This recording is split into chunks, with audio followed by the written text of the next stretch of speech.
Hai, Assalamualaikum. Selamat pagi. Baik, nama Cikgu Neda. Cikgu merupakan Cikgu Bahasa Melayu tahun 3. Jom sama-sama ikut kelas Cikgu.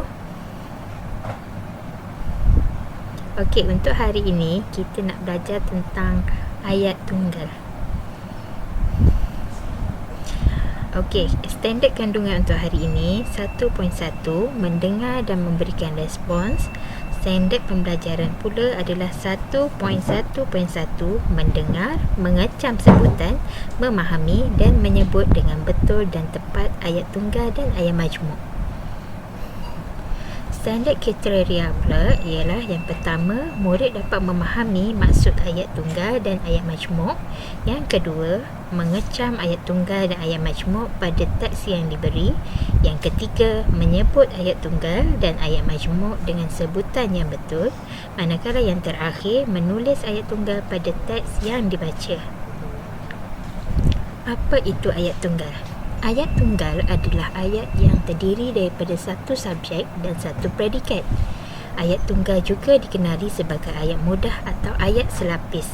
Selapis ni maksudnya satu lapis. Okey, contoh ayat tunggal. Pemuda itu sangat tampan. Subjek untuk ayat tunggal ini adalah pemuda itu. Manakala predikat untuk ayat muda ini adalah sangat tampan. Subjek ni maksudnya apa yang kita nak ceritakan, siapa yang kita nak ceritakan. Dalam ayat ini pemuda itu.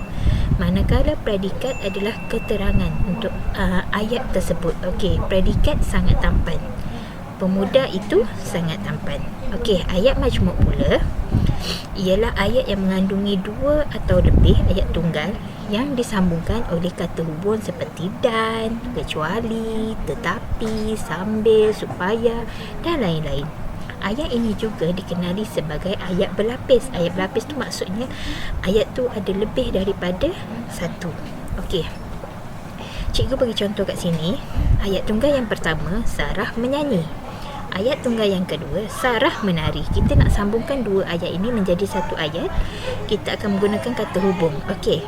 Untuk ayat yang seterusnya, Sarah menyanyi sambil menari. Itu dah jadi ayat majmuk. Kita guna kata hubung sambil. Okey, kita tengok contoh yang seterusnya. Ayat majmuk ialah ayat yang mengandungi lebih daripada satu subjek atau predikat yang digabungkan dengan kata hubung. Okey, contoh yang pertama, Suhaili suka makan nasi lemak. Suhaili suka makan bihun sup. Okey, ini dua ayat tunggal. Kita nak gabungkan jadi satu ayat tunggal. Kita guna kata hubung dan. Okey, menjadikan Suhaili suka makan nasi lemak dan mi sup. Okey, contoh ayat yang kedua, rumah itu besar. Rumah itu rumah Fazli. Okey, kita guna kata hubung yang untuk menggabungkan dua ayat tersebut. Rumah yang besar itu rumah Fazli. Okey, bagi contoh ayat yang ketiga, dia memberitahu kakaknya akan melanjutkan pelajaran ke luar negara. Okey, kita hubungkan dengan kata hubung bahawa menjadikan dia memberitahu bahawa kakaknya akan melanjutkan pelajaran ke luar negara. Okey, ini ada pembetulan sikit ya. Ini sepatutnya huruf kecil.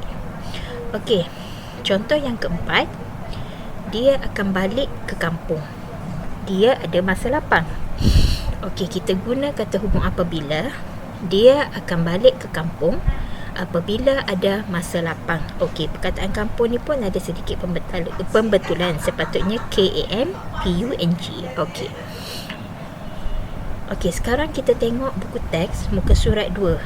Okey, memandangkan sekarang kamu tak ada lagi buku teks, kamu boleh tengok dulu contoh muka surat yang cikgu dah printkan kat sini. Okey. Nabila sekeluarga beriadah di Taman Botanikal Air Keruh, Melaka. Baik, kenapa perkataan Taman Botanikal Air Keruh, Melaka ni ditulis dengan huruf besar di hadapannya? Kerana ini adalah kata nama khas. Okey, ini kalau awak perasan ada tanda koma dan ada tanda noktah. Kalau koma ni kita perlu berhenti sekejap dan noktah ni adalah berhenti. Okey, cara bacaan dia, Nabila sekeluarga beriadah di Taman Botanikal air keruh Melaka. Okey, kita tengok petikan. Ibu, tempat ini sungguh cantik. Saya suka bersenam di sini. Ramai juga yang datang bersenam. Betul, Nabila. Kita sangat bertuah. Pagi ini cuaca cerah. Matahari bersinar terang. Amalan bersenam pada waktu pagi dapat menyihatkan dan mencerdaskan badan kita. Oh, begitu. Mengapakah kita digalakkan bersenam pada waktu pagi, Ayah? Cahaya matahari pada waktu pagi mengandungi vitamin D. Vitamin D menguatkan tulang kita dan melawan pelbagai jenis penyakit.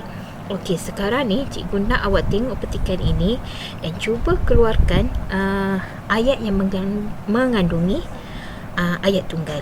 Okey, kita akan tengok sekejap lagi jawapan daripada petikan ini.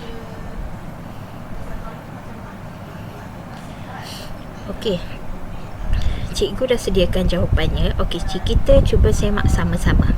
Okey.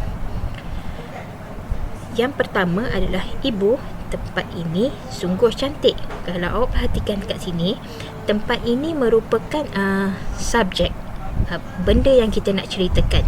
Dan keterangan predikat untuk ayat ini adalah sungguh cantik.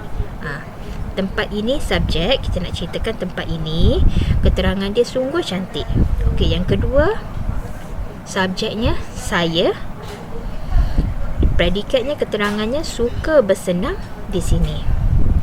Okey, ayat yang ketiga, subjeknya kita dan keterangannya sangat bertuah. Predikatnya sangat bertuah. Ayat keempat, okey, pagi ini. Pagi ini adalah subjek, predikatnya cuaca cerah. Okey, yang kelima, matahari adalah subjek, predikatnya bersinar terang. Okey, dan ayat yang terakhir yang kita dapat daripada petikan tersebut, cahaya matahari pada waktu pagi, ini adalah subjek, manakala predikatnya mengandungi vitamin D. Okey, cikgu harap dengan apa yang cikgu dah ceritakan, cikgu harap awak dapat faham sebersedikit tentang ayat tunggal. Okey, seterusnya kita akan jumpa lagi pada masa akan datang untuk mata pelajaran yang lain. Okey, terima kasih. Selamat belajar di rumah. Stay safe. Okey, kita jaga kita. Bye.